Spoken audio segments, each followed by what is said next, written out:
تو اشتباه 90% تریدرها رو نکن. قرار نیست با چند تا کلیک پولدار شی. بدون زمان، تجربه و هزینه، چیزی که منتظرته ضرر، فرار از بازار و ناامیدیه.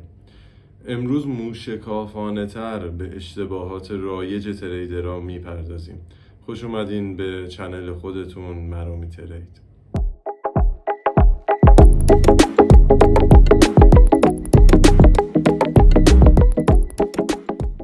امروز میخوایم یه سری حرفا، یه سری اشتباهایی که هم تریدرهای تازه کار دارن انجام میدن، هم اونایی که خب بالاخره یه سری تو بازار تجربه هایی داشتن دارن انجام میدن و خیلی حتی من تو شاهدای خودم دیدم که تفکرهای اشتباه، باورهای غلطی که وجود داره. میخوایم یکم به اینا بپردازیم که بگیم آقا اینا رو انجام نده، اینا رو از سرت بنداز بیرون، اون چیزی که تو فکر میکردی اشتباهه. اولین اشتباه رایج اینه که یه طرز فکر غلط، من سریع میخوام پول در بیارم. آقا همچین چیزی نیست. کدوم کاریو شما میتونی به من معرفی بکنی بگی من با این کار مثلا تو عرض یه ماه به اون چیزی که میخوام میرسم، به اون سود رسانی روزانه میخوام سود بگیرم و بازار برسم؟ هم چیزی نداریم. شما باید خاک این کارو بخوری، باید زمان بذاری براش. اونجوری که فکر میکنی راحته نیست عزیز من. سریع شما به سود رسانی نمیرسی. این حقیقتیه که وجود داره. دومین چیز که فکر میکنم کار راحتیه. ببین من اولین ویدیویی هم که گذاشتم یکم بازش کردم راجع به این که یه سری راحتی ها داره نسبت به یه سری از شغل‌ها. ببین خب شما فعالیت فیزیکی نمی کنی، اوکی؟ تایم، از نظر تایمی خب از بحث کارمندی یکم جدا میشه.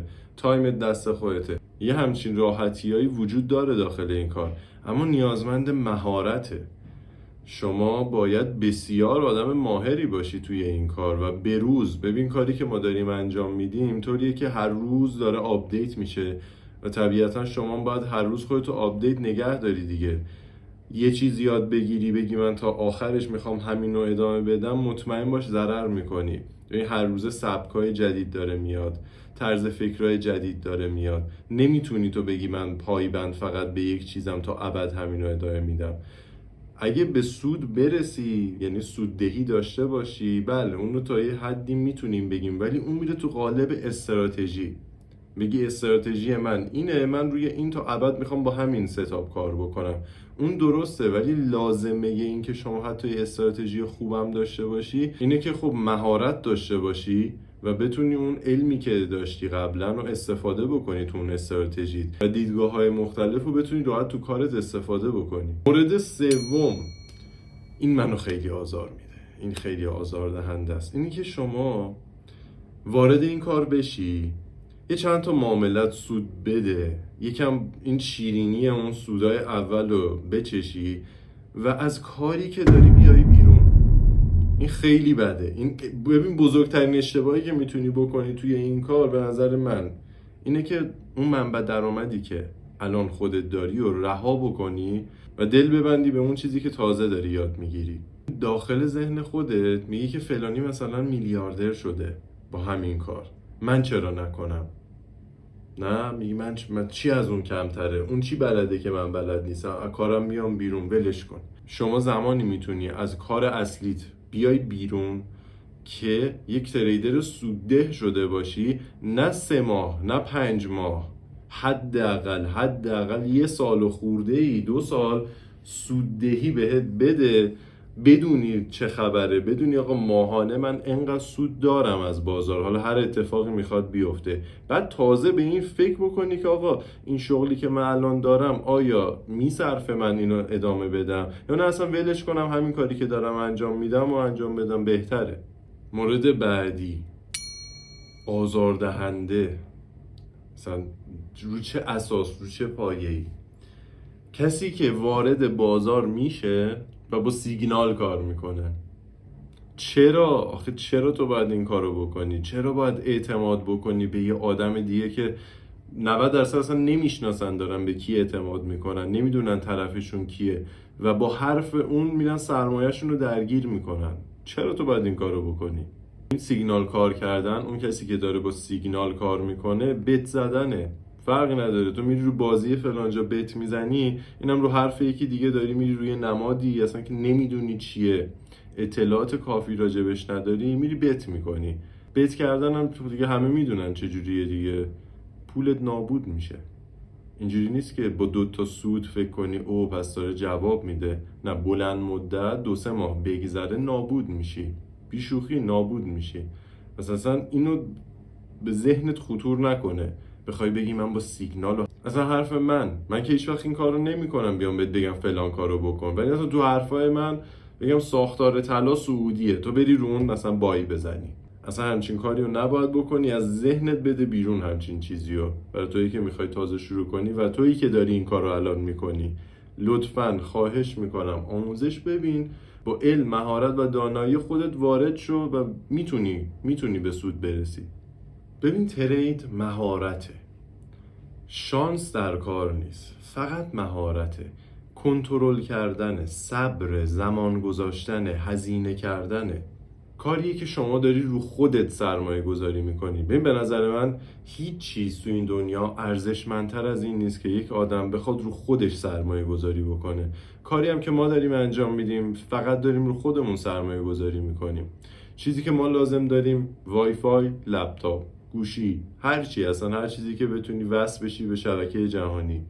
و بسیار کار با ارزشیه اینکه شما بخوای رو خودت سرمایه گذاری بکنی. مثل باشگاه رفتنه، داری به خودت رسیدگی میکنی، بدنت قشنگتر میشه، از نظر ذهنی آرومتر میشی. اینم همونه، تو بدون هیچ چیز خیلی خاصی میتونی خیلی چیزا بسازی از این کار و بسیار ارزشمنده و باید راه درستی رو انتخاب کنی و این اشتباه رو نکنی.